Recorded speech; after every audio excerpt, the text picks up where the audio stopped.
Alright, ladies and gentlemen, welcome back to the wonderful world of videos. Okay, we're going for 12.1 now, Introduction to Limits. The objective pretty short and sweet. We're evaluating limits. Remember, evaluate means we're going to get a numerical answer. At least most of the time we will. Alright, well, the definition of limit, as you can see right there, is a little bit mathy, so I apologize for what this is going to sound like, but here it goes. If f of x becomes arbitrarily close to a unique number L as x, again, approaches c from both sides, the limit of f of x as x approaches c is L. Alright, doesn't that sound wonderful? And this is written as, okay, limit right there, the LIM means limit. Okay, the x arrow c means x approaches c, and then of course f of x is f of x, then equals L. Alright, so again, very mathy sounding, but, okay, so if I write this with a little bit less messiness to it, you can see right here how it translates. The limit as x approaches 5 of f of x equals 12. Alright, so that's how that's read. And basically, you can see the green and the red. Those can be interchanged depending on how you want to read it. Some people like to say the limit as x approaches 5 first, so they like the kind of bottom one first, of f of x equals 12, or quite honestly, I usually say the limit of f of x as x approaches 5, so I kind of say the top one normally. But really, it doesn't matter which way you want to read it, but that's the way it goes. Okay, I'll take another step toward turning it into English. Well, sort of. Okay, so here we go. If the maybe with an example this will work better. If the y values of a function are approaching the same value on both sides of a particular x, the limit of the function at the x value in question is that y value that you've reached. Alright, so let's try this. Graphing 1/2 x squared plus 1, and then we're going to evaluate the limit, but let's get the graph done first. Okay, of course, 1/2 x plus 1 means I just need to start up 1. And then again, remember the 1, 3, 5 kind of stuff means that I can go over 1 up a half, and then over 1 up, well, half of 3 is 1 1/2, so I go the other half and up 1, so there you go.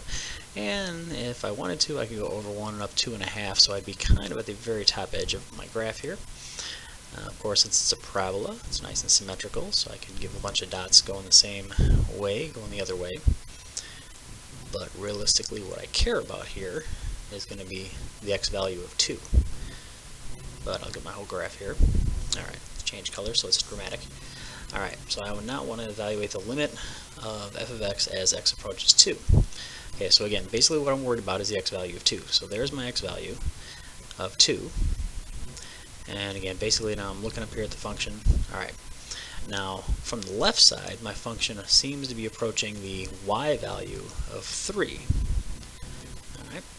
And from the right side, as I kind of just put my pencil somewhere on this function and kind of trace it back toward 2, okay, so I'm over here at almost an x value of 3, and as I come back toward the 2, I get really, really close to 3 here. If I start like a 1 and trace along my function until I reach 2, I also approach 3 from this side.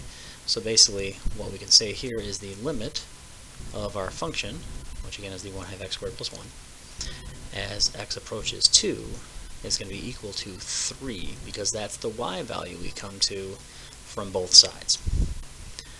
Alright, so there it is. I guess the final answer is really just the 3, but there's a nice fancy way to write the whole thing using all our new function and limit notation. There it is. Hopefully that made a little bit of sense.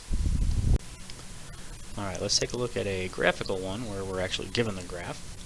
And admittedly, this thing looks like some kind of a piecewise function of two linear functions kind of stapled together, if you will. The equations aren't important, though, because we do have the graph already. So let's see if we can just evaluate the limit of our function here as x approaches -3. Alright, so really what we care about is finding our x value of -3, and that's going to be right here, of course. There's our -3. Alright, and then again, I want to worry about going from both sides. And so let's go over here. So maybe here's this -3, so maybe I'm over here at like -4 point something. And if I kind of track along my graph up back toward the value that I care about, in this case the -3, seems like I'm getting right over here to a value of 4.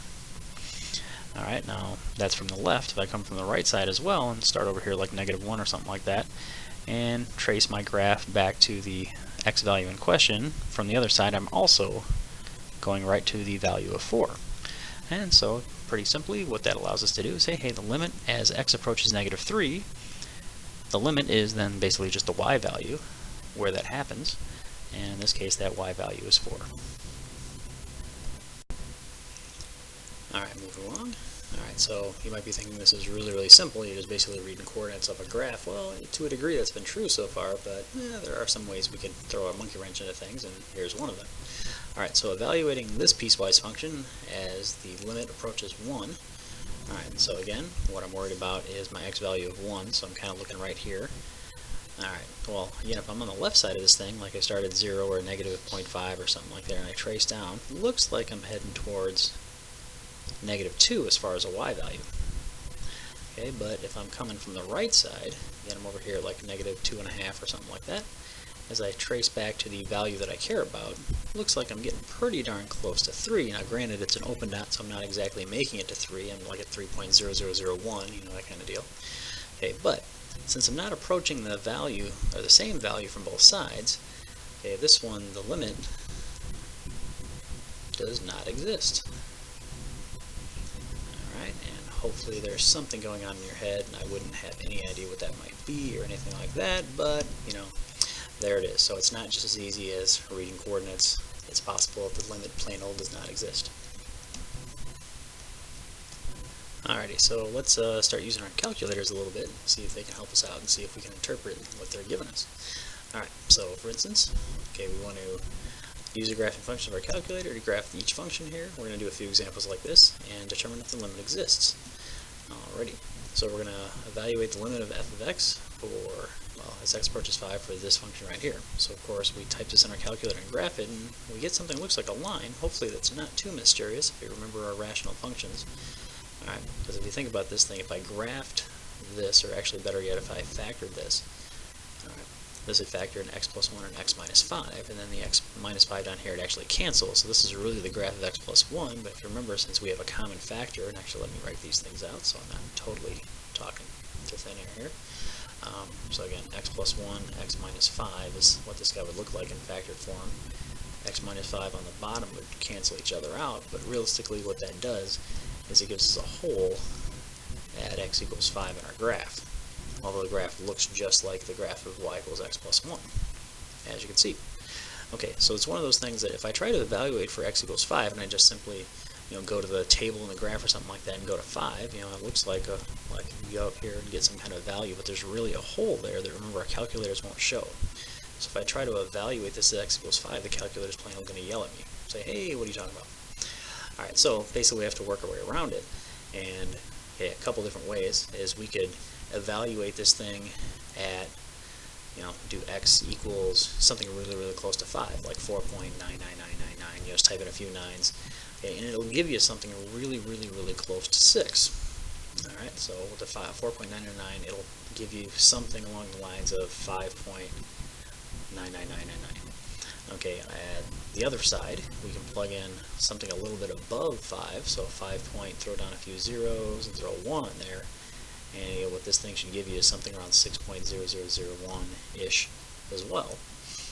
Alright, so basically you can see that we got really, really close to 6 from the left, and we got really, really close to 6 from the right, so even though if I try to evaluate this in the table or using the functions of the calculator, it's going to say no. Basically what happens is the limit here is actually 6, and again, you can probably interpret that from the graph, but actually some of the functions of the graph and the calculator can get that job done for you as well. Alright, here's another one that I think is a little more cut and dry. Okay, if I do a limit of f of x as x approaches 3 of this particular function here, alright, I should get a picture of something like this. I just restricted my window from -2 to 8 here to not leave a bunch of stuff on the left that I really didn't care about. Alright, so again, pretty obviously we have a bad value of 3 down here in the denominator, so it does generate something from the graph. And again, depending on your model of calculator, you may or may not get this vertical line right here, because that is basically an asymptote. So it's just a vertical asymptote right there for our graph. Okay, but again, as I'm approaching 3, notice from the left side of this thing, as I go through 1 and through 2, I kind of dropped off to negative infinity. Again, remember this guy does keep going forever. And as I come at the value of 3 from the right side, as I count back from 7 to 6 to 5 to 4, this guy takes off and goes to positive infinity. Alright, so basically you know what that means. The limit does not exist. Alright, here's another unusual one, at least I think it is, but here we go. Okay, the limit of f of x as x approaches 0 for cosine of 2 pi over x. Okay, so what I did here is I graphed this guy from negative 2 pi to positive 2 pi, and it looks a little bit messy right there, so it's a little hard to tell because, again, I'm going for 0, so I'm looking for an x value that's right here in the center of all this mess. Okay, so what I did then is I regraphed this thing from negative pi over, just kind of picked 8, sounded like a fun number to me at the time, and positive pi over 8.